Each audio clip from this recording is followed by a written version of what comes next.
Assalamualaikum warahmatullahi wabarakatuh. Saya Nur Aina Nazirah binti Muhammad Khairul Azrain dari Kru TVPSS Smart Channel. Hari ini berlangsungnya Majlis Anugerah Kecemerlangan Sekolah Menengah Agama Kota Langit 3 bagi tahun 2025. Bak kata orang, sharing is caring. Mari kita saksikan.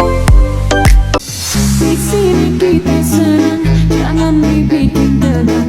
Nyanyi hujat-hujatan, jangan dibikin runyam, nantinya kebablasan. Berarti mainnya kurang jawaban. Ayo tinggalkan badan, angkat tangan, genggam tangan, berokan tinggal.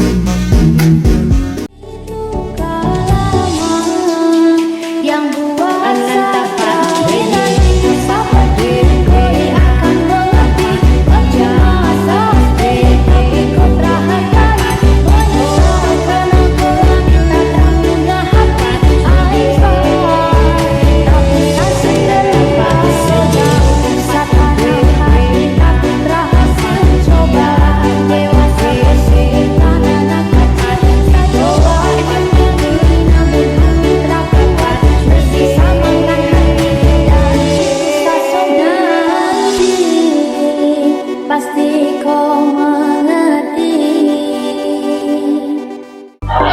Bersama saya, Encik Yahya bin Haji Tahir, Ketua Pengarah Penolong Kanan Sektor Pendidikan Islam, Jabatan Pendidikan Negeri Pahang.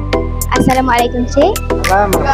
Izinkan saya bertanya, apakah tujuan sebenar program ini dilangsungkan? Okey, program ini adalah satu usaha sekolah yang amat baik. Kerana program ini untuk memberi penghargaan kepada pelajar-pelajar yang telah berjaya. Yang keduanya, program ini dapat memberi semangat kepada pelajar-pelajar baru yang akan menuju SPM ataupun kepada pelajar-pelajar yang belum ada SPM ini untuk mereka bersemangat meningkatkan kecemerlangan. Okay? Terima kasih atas jawapan ini tadi.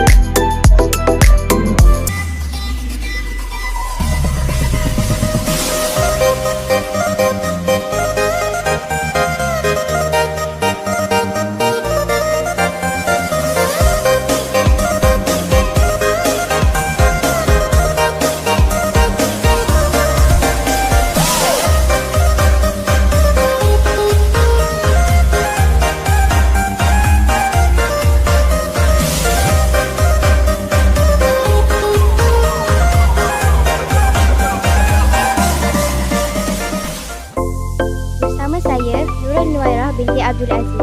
Apa khabar saudari? Oh, baik. Sebagai calon penerima anugerah, apakah satu pesanan atau kata-kata semangat bagi rakan-rakan anda yang lain? Pesanan saya untuk rakan-rakan yang lain ialah sentiasa berusaha dalam apa-apa jua cabaran, terutama kepada calon SPM pada tahun ini. Sekian. Terima kasih. Itu sahaja yang dapat saya kongsikan pada hari ini. Sebelum mengakhiri video ini, jangan lupa like, share dan subscribe.